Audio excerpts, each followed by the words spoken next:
बच्चों, अनुवाद शिक्षण प्रकरण के अंतर्गत आज हम पढ़ रहे हैं स्था तिष्ठ ठहरना के अर्थ में, रुकना के अर्थ में, लोट लकार आज्ञा देने के अर्थ में।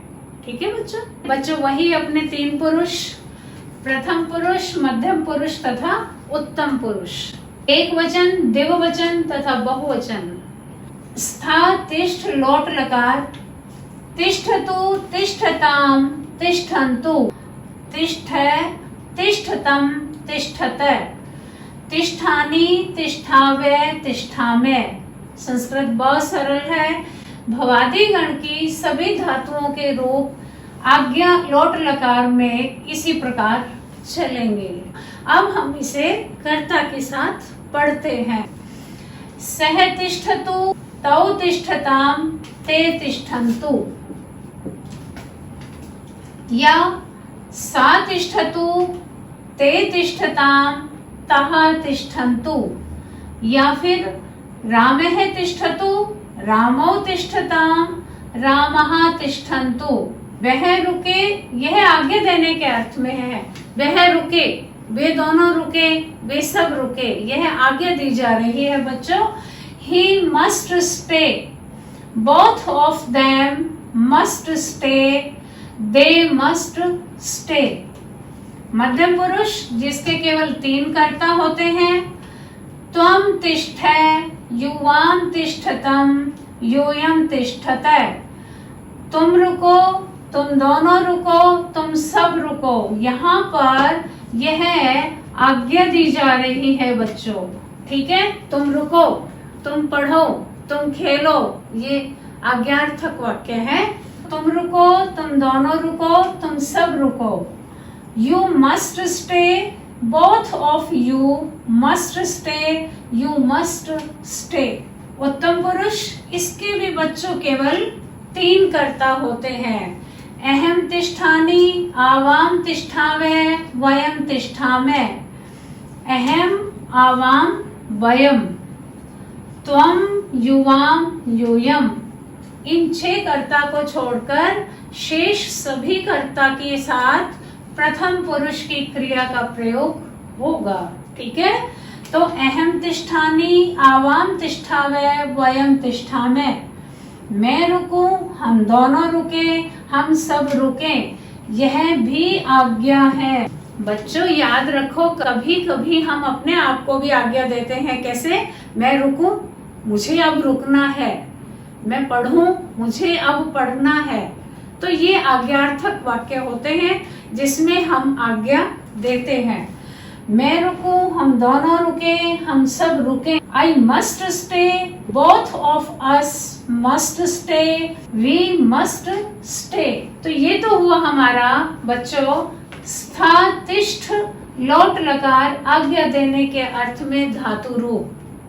बच्चों, भवादी गण की सभी धातुओं के रूप लोट लकार में इसी प्रकार चलते हैं।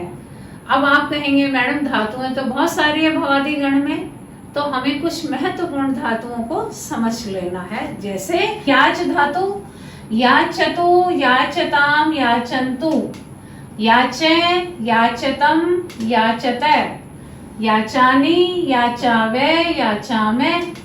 ठीक है, आगे समझ में। इसी प्रकार रक्षतु, रक्षताम, रक्षन्तु, रक्षे, रक्षतम, रक्षत, रक्षाणि, रक्षावे, रक्षामे। गम धातु गच्छतु, गच्छताम, गच्छन्तु, गच्छे, गच्छतम, गच्छत, गच्छानि, गच्छावे, गच्छामे। संस्कृत कितनी सरल है। मैंने तो एक ही धातु याद की थी बच्चों, स्था, और मुझे सारी धातुएं याद आ गई। स्मरण करने के साथ साथ, याद होने के साथ साथ बच्चों मुझे उन सभी धातुओं का अनुवाद करने भी आ गई, उनकी मुझे ट्रांसलेशन भी आ गई। क्यों? मुझे वो ट्रांसलेशन क्यों आई? मुझे इसलिए आई ट्रांसलेशन क्योंकि मुझे वो धातु रूप अच्छे से स्मरण है, याद है। धातु के पीछे जैसे हम जोड़ेंगे उसी प्रकार से हमने यहाँ लिख लिया। तो पठ धनतु, पठतु, तिष्ठतु, पठताम, पठन्तु, पठे, पठतम, पठत, पठानी, पठावे, पठामे।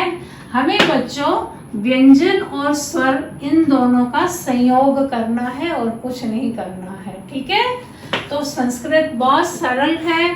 अब कुछ वाक्य देख लीजिए, जैसे वह खेले, आज्ञा है। सह क्रीडतु, राम जाए, आज्ञा है बच्चों। तो क्या बनेगा? राम है गच्छतु। ठीक है बच्चों। मैं पढ़ूं, अब मुझे पढ़ना है। अहम पठानी, है ना संस्कृत सरल। मैं आपको एक बार स्था धातु लोट लकार में बोलकर बता देती हूँ। स्था धातु तिष्ठ हो जाती है। तिष्ठतु, तिष्ठताम, तिष्ठन्तु, तिष्ठ, तिष्ठतम, तिष्ठतै, तिष्ठानि, तिष्ठावे, तिष्ठामे। तो बच्चों आप, आशा है आप अच्छे से पढ़ेंगे, याद करेंगे। इसी के समान अन्य धातु के रूप भी आप सीखेंगे।